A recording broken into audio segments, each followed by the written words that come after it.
Assalamualaikum warahmatullahi wabarakatuh. Innal hamdanillah nahmadu wa nasta'inuhu wa nastaghfiruh wa na'udzubillahi min sururi anfusina wa min sayyiati a'malina. Maya dilahu fala mudhiyalah wa man yudlil fala hadiyalah.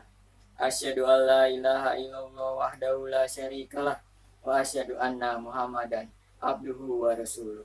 Allahumma sholli ala Muhammadin wa ala alihi wa sahbihi ajmain. Inna Allah wa la malaikatuhu yusholluna ala nabi. Ya ayyuhallazina amanu shollu alaihi wa sallimu taslima. Amma ba'du.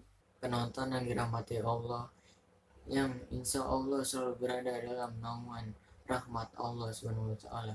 Tak henti-hentinya kita panjatkan puji dan puji syukur kepada Allah Subhanahu wa taala yang telah memberikan kita karunia iman dan Islam, nikmat yang teramat besar yang Allah karuniakan kepada hambanya.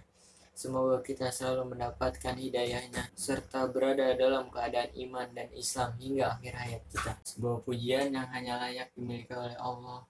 Alhamdulillah, segala puji hanya milik Allah. Tidak pantas bagi manusia yang mengharapkan pujian.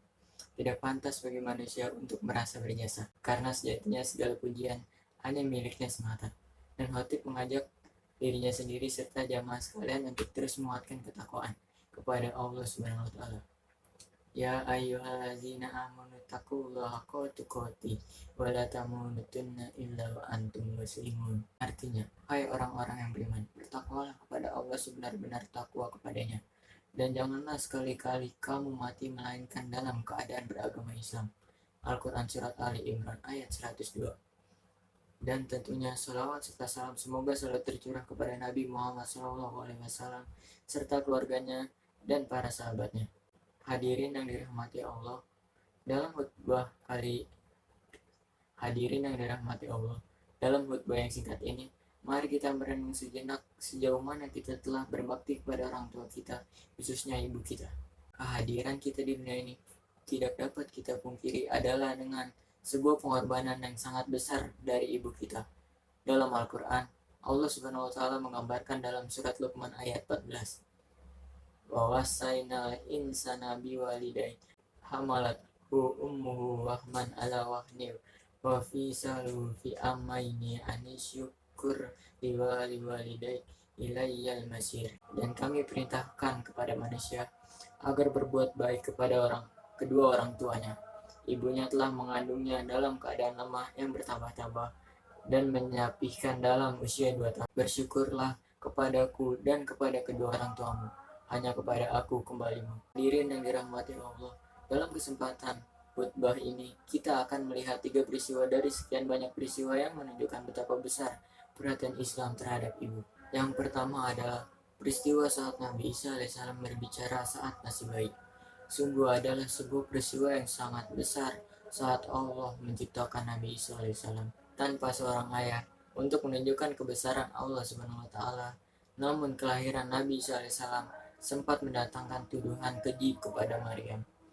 Digambarkan dalam surat Maryam ayat 27-28 yang artinya, kemudian Maryam membawa bayi itu kepada kaumnya dengan menggendongnya. Mereka kaumnya berkata, "Wahai Maryam, sungguh engkau telah membawa sesuatu yang sangat mungkar. Wahai saudara perempuan Harun atau Maryam, ayahmu bukan seorang yang buruk perangai dan ibumu bukan seorang perempuan pezina." Lalu apa yang dilakukan oleh Siti Maryam? Ia menunjuk kepada Nabi Isa AS yang kala itu masih bayi. Lalu Nabi Isa AS berkata yang terekam dalam surat Maryam ayat 30-32. Qala inni Abdullah attaniyal kitaba waj'alni nabiyya waj'alni mubarakan aina ma kuntu wa ausani bis salati wal zakati ma dumtu hayya wa barram biwalidati wa lam yaj'alni jabbaran syaqiyya. Artinya, dia atau Isa berkata, sesungguhnya aku hamba Allah. Dia memberiku kitab atau Injil dan dia menjadikan aku seorang nabi. Dan dia menjadikan aku seorang yang diberkahi di mana saja aku berada. Dan dia memerintahkan kepadaku melaksanakan sholat dan menunaikan zakat. selama aku hidup dan berbakti kepada ibuku, dan dia tidak menjadikan aku seorang yang sombong lagi celaka. Mari kita garis bawahi bahwa dalam peristiwa yang luar biasa tersebut, Allah menggerakkan lisan Nabi Isa alaihissalam untuk mendeskripsikan dirinya sebagai orang yang berbakti kepada ibu. Dan penjelasan ini datang setelah penjelasan bahwa beliau adalah orang yang melaksanakan sholat dan menunaikan zakat. Dari peristiwa tersebut, jelas bahwa berbakti kepada ibu adalah bukti dari kemuliaan seseorang dan keimanannya kepada Allah Subhanahu wa Ta'ala. Peristiwa yang kedua, saat Nabi Ismail alaihissalam tinggal bersama ibunya di padang tandus. Atas perintah Allah Subhanahu wa Ta'ala, Nabi Ibrahim alaihissalam harus meninggalkan Nabi Ismail yang masih bayi bersama ibunya Siti Hajar di Mekah yang saat itu begitu tandus.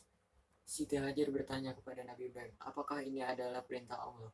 Ketika Nabi Ibrahim alaihissalam mengiyakan, maka Siti Hajar menerima perintah tersebut dengan pasrah. Dalam suasana haus dan terik, Siti Hajar lalu berusaha mencari air dari Safa ke Marwah hingga 7 kali ulang-alik. Dan alhamdulillah, dengan pertolongan Allah, akhirnya air Zam-Zam muncul di tanah dekat kaki Nabi Ismail. Yang luar biasa adalah peristiwa seorang ibu ini yang berusaha untuk mencari air untuk putranya diabadikan oleh Allah Subhanahu wa Ta'ala sebagai salah satu ritual dalam ibadah haji yang disebut syai. Maka siapapun yang telah menunaikan ibadah umroh dan haji selayaknya selalu ingat kebesaran Allah dan kasih sayangnya pada ibu dan anaknya, serta menghayati betapa besar perjuangan seorang ibu. Peristiwa yang ketiga adalah saat ibu Nabi Musa alaihissalam mendapat ilham dari Allah. Pada saat itu, Firaun sedang merencanakan untuk menghabisi seluruh anak laki-laki di negerinya. Ibu Nabi Musa alaihissalam teramat sedih dan khawatir bahwa putranya akan turut dihabisi. Namun dengan kekuasaan Allah, Allah memberikan ilham kepada ibu Nabi Musa alaihissalam. Wa auhayna ila ummi Musa an ardi'i fa iza khifti alaihi fa'alqihi fil yammi wala takhafi wala tahzani inna radduhu ilaiki wa ja'iluhu minal mursalin.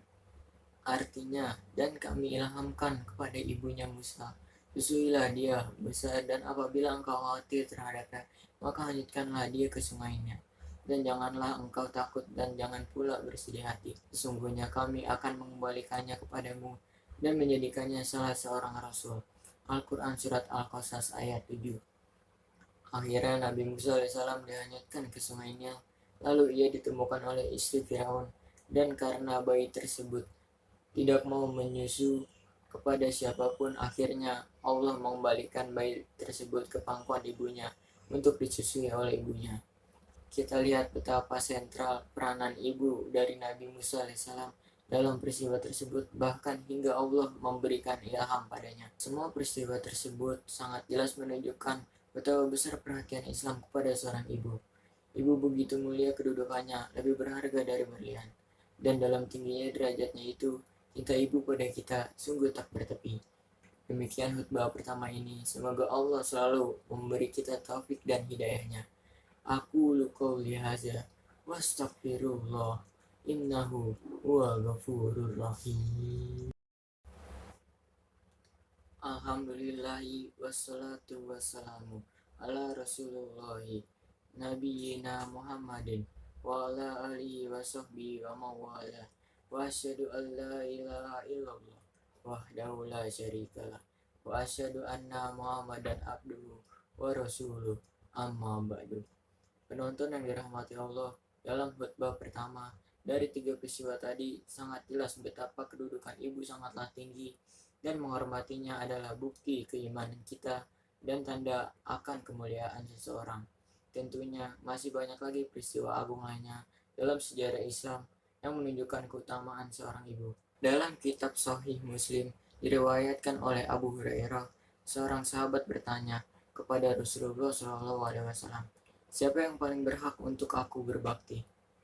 Rasulullah SAW berkata, ibumu, lalu ibumu, lalu ibumu, lalu ayahmu, lalu orang-orang terdekat denganmu. Maka luangkanlah waktu untuk berbakti kepada ibumu.